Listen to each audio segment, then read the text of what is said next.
am Simoné Germishuys. Come and join me on a journey where I explore the local gems of different towns. This is Exploring with Simoné.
Welcome to the third episode of Exploring with Simoné.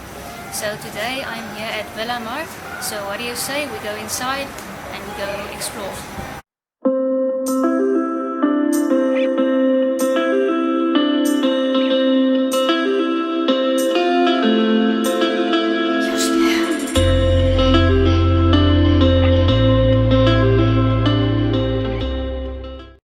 So today I'm sitting here with Sasha.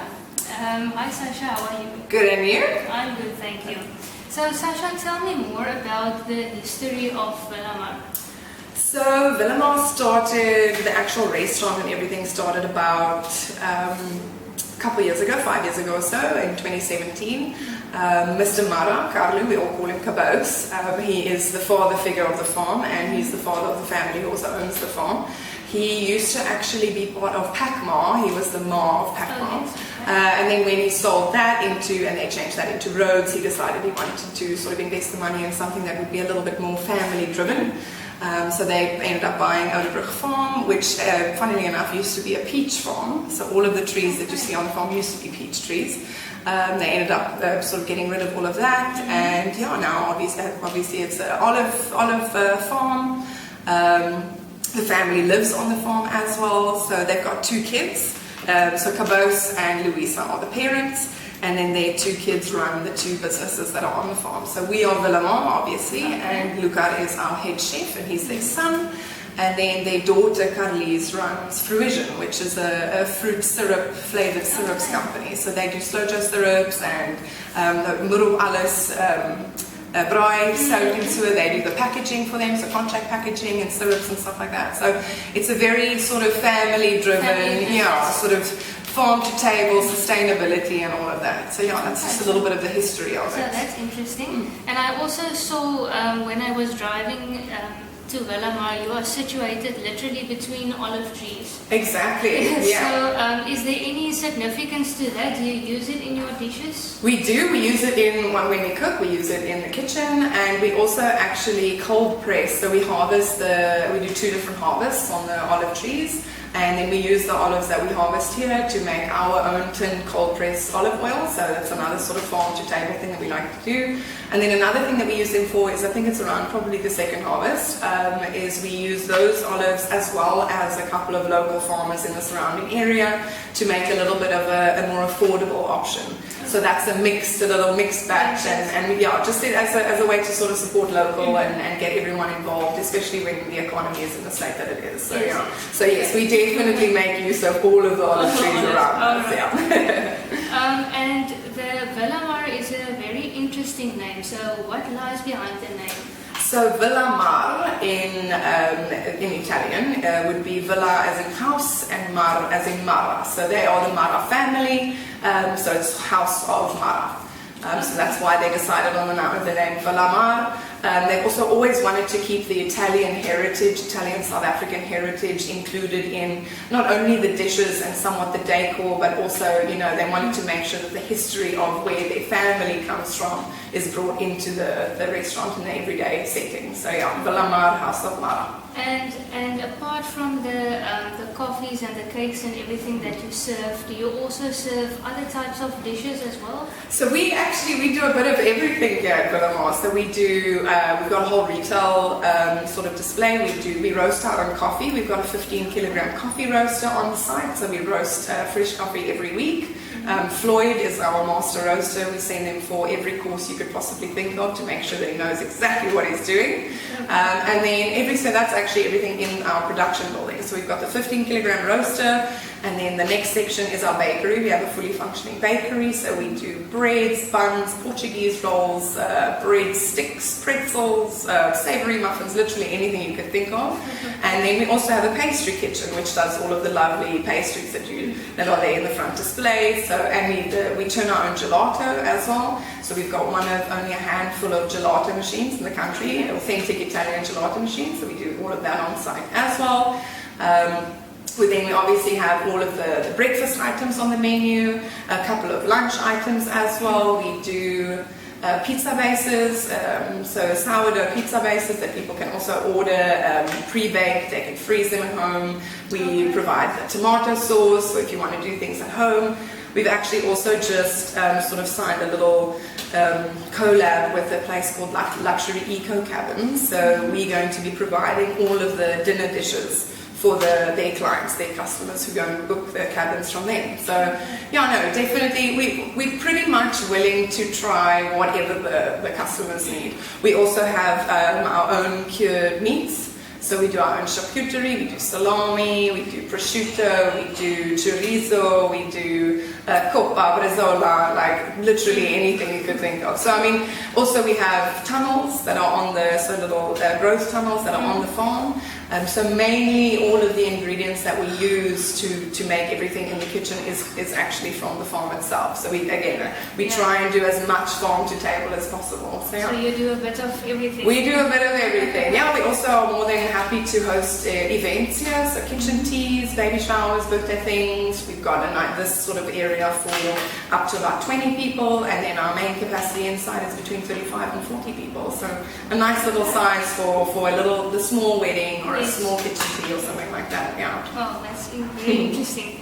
And I noticed that you also mentioned Italian. Is much of the dishes inspired by that? So we definitely wanted to make sure that, as I said earlier, that the Italian heritage is brought in through the name, Villamar, and then a little bit of the setting as well. The music that we play is sort of predominantly Italian restaurant music.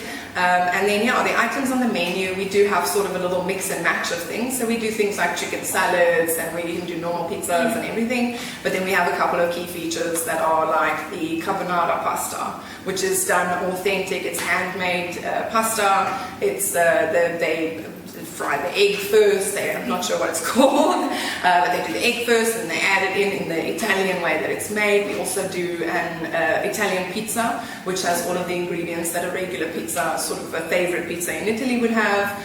Then we also do things like pomodoro gnocchi, which is also obviously gnocchi pasta. It's very Italian. And then our also familiar favorite is our pasta Mediterranean, it's literally the most Italian flavor dish that you could possibly think of. It's got nice chilies and veggies and tomatoes and basil, and it's just really a burst of flavor. So yeah, we definitely have a couple of key Italian features, and then we do have a couple of just sort of, things that we know everyone would like to eat. Yeah. And I think you are the only Italian type of restaurant in Wellington. Yes, yeah, we are. I do think that definitely provides us with a little bit more of a specific niche. I mean, lots of the other places in Wellington, have that just sort of your regular coffee shop or your little cafe. And I do think the fact that we have sort of a theme going on definitely attracts people back. Yes, definitely. And do you offer coffee tastings? coffee tours? So we do. We have two different options for our coffee tastings. The one is the tasting experience, and it's about an hour long, so it's a very educational experience, and you get to taste 4 of our coffees, and then one of our friendly staff members takes you through an entire sort of one blow by blow on where coffee is grown, how it's harvested, the whole processing of it, the 2 different types of beans, Robusta and Arabica, how it's roasted, the medium, light and dark roast. So you get a whole sort of overview of the coffee process, and that's the coffee tasting. That's 60 Rand per person, also very affordable.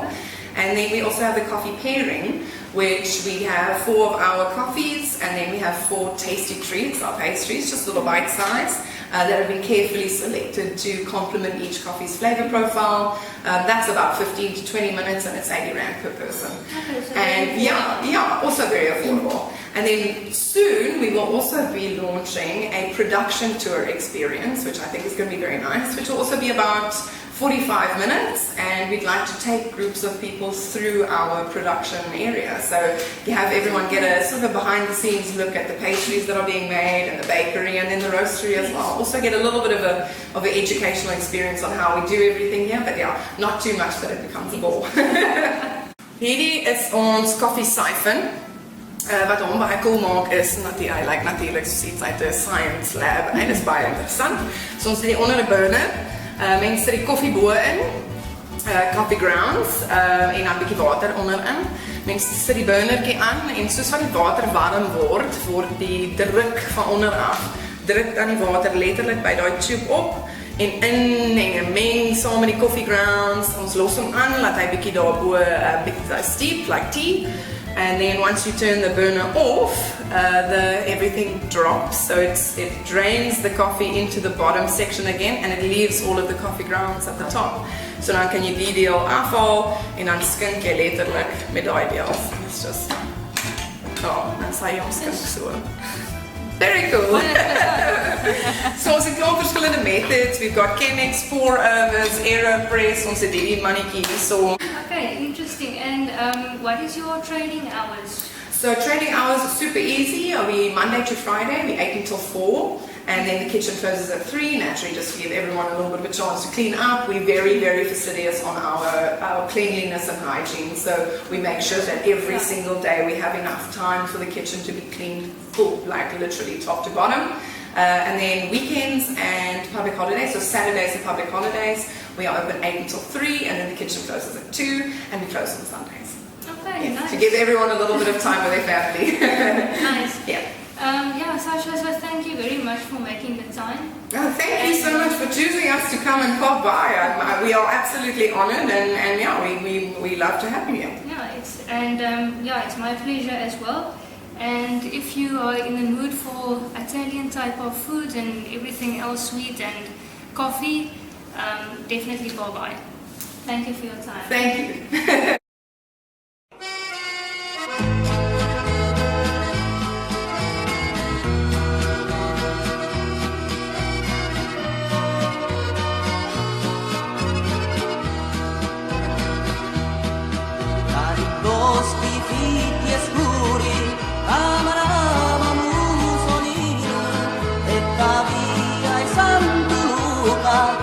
Ti amavano destino, i pavesi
this was the third episode of Exploring with Simoné. Thanks for watching, I hope you enjoyed it. And most importantly, when you are around, come and visit Villamar. It's really an awesome place to visit, and with such friendly staff, I will leave their Facebook and Instagram handles in the description below. And importantly, smash the like button, share with your family and friends, leave a positive comment in the description below, and I'll see you guys on the next one.